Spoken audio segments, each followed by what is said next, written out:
Today, we are back at Max Motive, located in Cheswick, Pennsylvania, to take a look at this 1949 Ford two-door custom club coupe. But before getting into all of it, I'm Jay. Welcome to What It's Like. Picture this. You just obtained a lost and forgotten classic car that you'd like to know more information about. This is the channel for you. We dive in deep, give specs, period correct ads, as well as give full tours of the dash like you've never seen them before. We feature the classics, vintage, some exotics, lots of orphan cars and cars that are off the beaten path. If that sounds of interest to you, subscribe and hit the bell icon next to it to never miss a video. 1949 was a huge year for Ford, the first new redesign after World War II. 49 Ford was redesigned from the ground up, but it retained the same power plant used in 48 as well as the same wheelbase.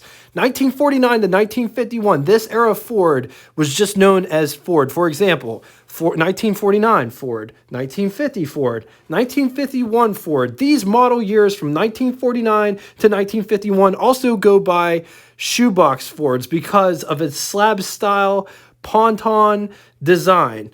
It was also known by historians as the car that saved Ford because Ford wasn't doing so hot and they needed a fresh design. And that's when this design stepped into the spotlight and totally took over. Anyway, the 1949 Ford could be had as a two-door sedan, four-door sedan, fastback coupe, two-door wagon, two-door club coupe, two-door business coupe, two-door convertible in two trim levels, standard and custom. Custom gave you more chrome moldings, horn ring, interior B-pillars, and two sun visors. The 1949 Ford competed with the Chevy, Dodge, Nash Rambler, Kaiser, Plymouth, and Pontiac. The 49 Ford was designed by George Walker and his team, and on his team, up-and-coming stylist Joe Orris, who played a huge role in the 1964 Mustang design, Elwood Ingle, who later designed the Lincoln Continental. Remember, slab styling.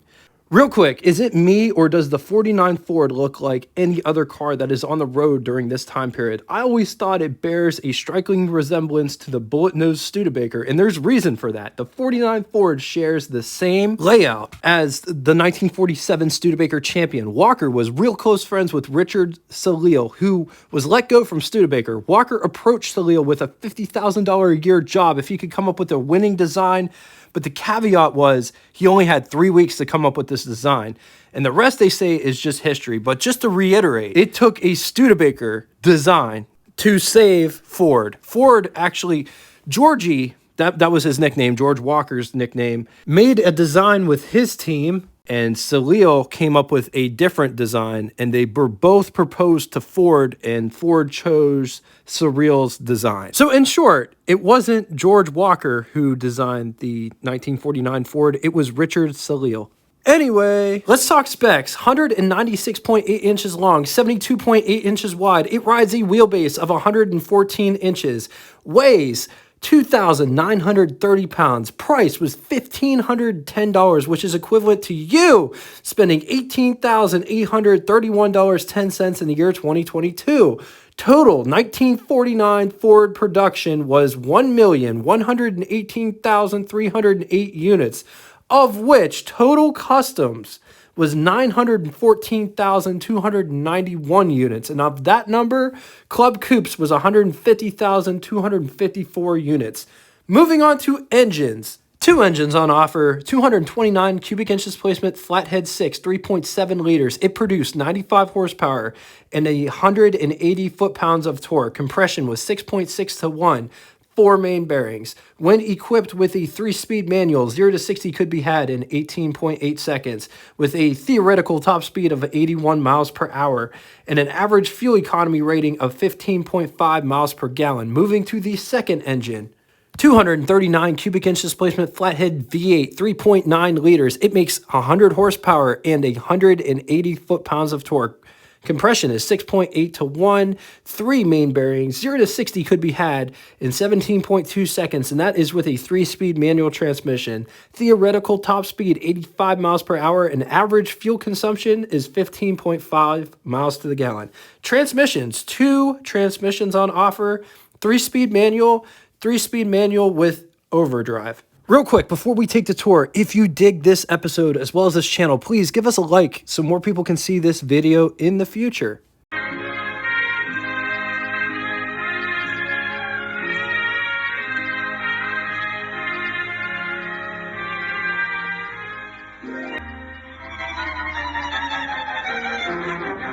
On the famous Ford test track at Dearborn, Michigan, designers, engineers, and test drivers have been working ever since BJ Day, working to create a completely new automobile. Rain or shine, hot or cold, day and night, month after month, the Ford Motor Company has been working on plans and conducting special tests for a car that can be truly acclaimed, new from the ground up. A car with every feature engineered in balance to produce a brilliant new creation in the automotive world. Day after day, hundreds and hundreds of tests and experiments were made in the constant quest of a goal. The quest for proof that here was the engineering achievement supreme, combining riding comfort, beauty, durability, and economy. Proof of new safety, new power, and unrivaled roadability. Tests that mean proof, absolute proof, that the new Ford is a car created for leadership.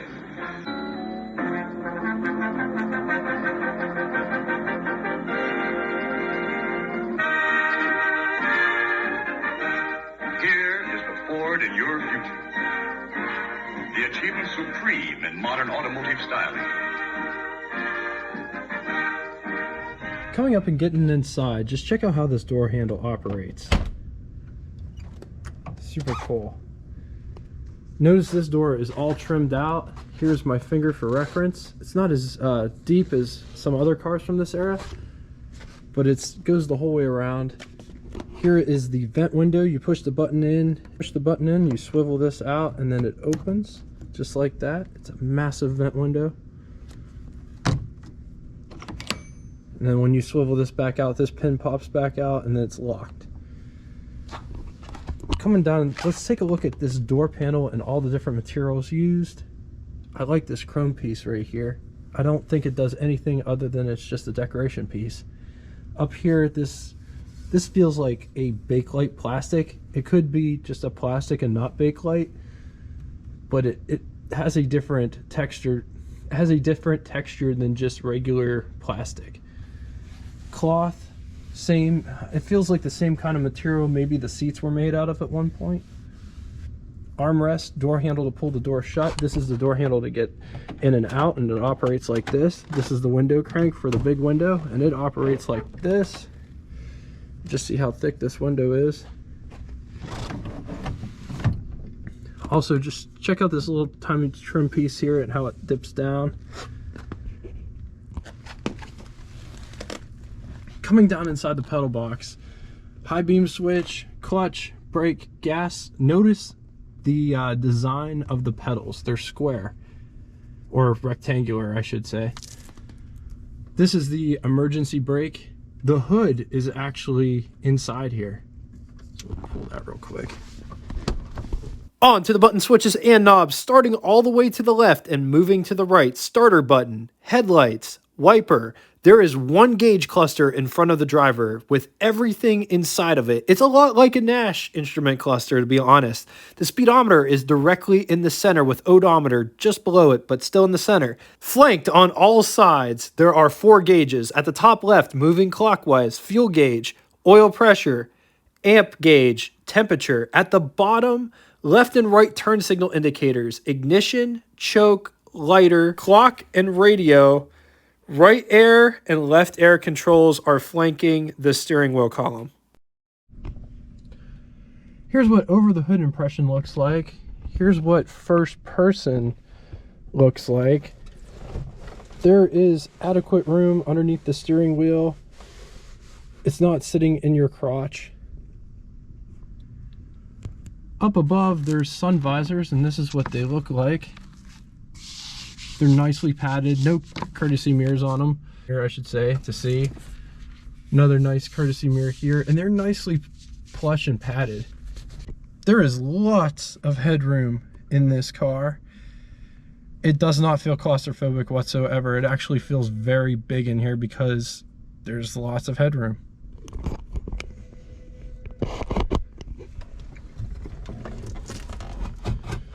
Ashtray right there. On to the glove box test. Here's our test subject. Here's my hand for reference. Here is our glove box in question. And it's actually kind of small, but look at that. That's why I show this, because I was not certain that it was going to fit in there, and it does fit in there.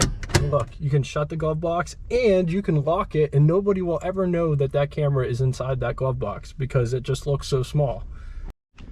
So down here, this is your heater, and there's different areas in which you can open. You can open this, you can open this, and you can open this side and open it clear up and have it shoot right at you. But the driver, so this would be the driver's side control, and you'd probably control it over here to feel it over here. The passenger can have it all the way on them, so whoever's sitting over here could have it just aimed towards them. And I guess this one here blows back to the rear passengers. So that's kind of a weird heating situation, but I guess that's what it was back then. These are the control it. The back seat, just fold the seat forward, and that is how much space you have to get back there.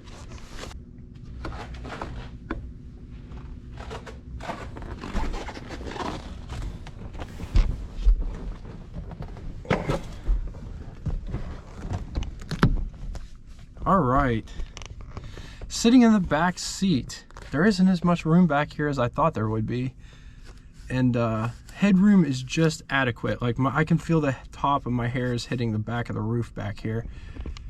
Here's what leg room looks like.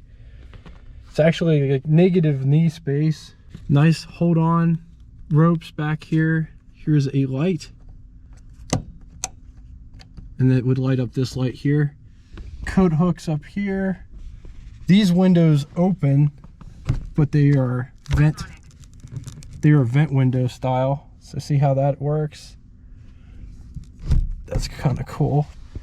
Armrest, as well as ashtray, and it's the same over here. There's an ashtray as well as armrest, and the windows open up vent style, lights, and grab handle.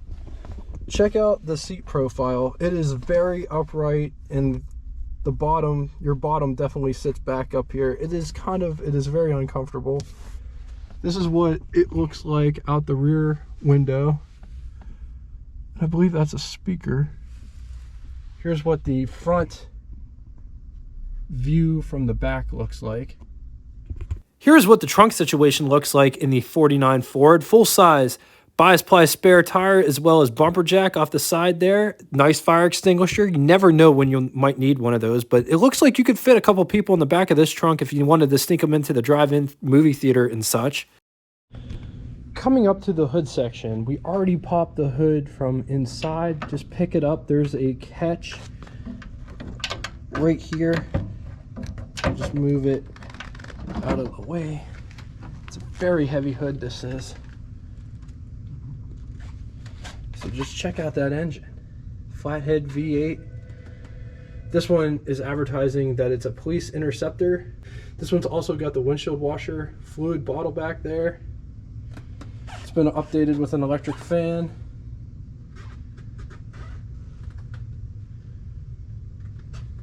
On to the pros and cons. I'm getting all of these pros and cons from the complete book of collectible cars, blue chip auto investments, 70 years from 1930 to 2000 by Richard M. Langworth and the auto editors of Consumer Guide. On the positive side, historical importance, fine styling, improved V8, engineering improvements, finally bringing Ford in line with the competition.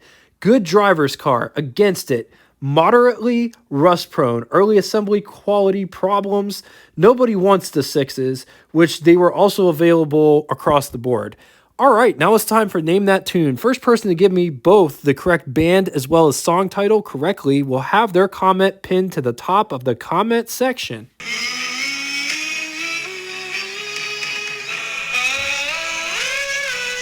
All right, that one's going to be a little bit harder, but they are one of my favorite all-time bands. They're from the 60s. That is your hint. Thank you all so much for coming out and watching this. I appreciate all of the support. If you guys want to get in touch with me, shoot me a comment in the comment section below. I read and answer all comments posted. If you want to talk to me one-on-one, go check out the Facebook page, Facebook group.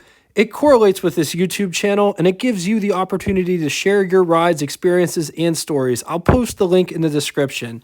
And until next time, toodaloo!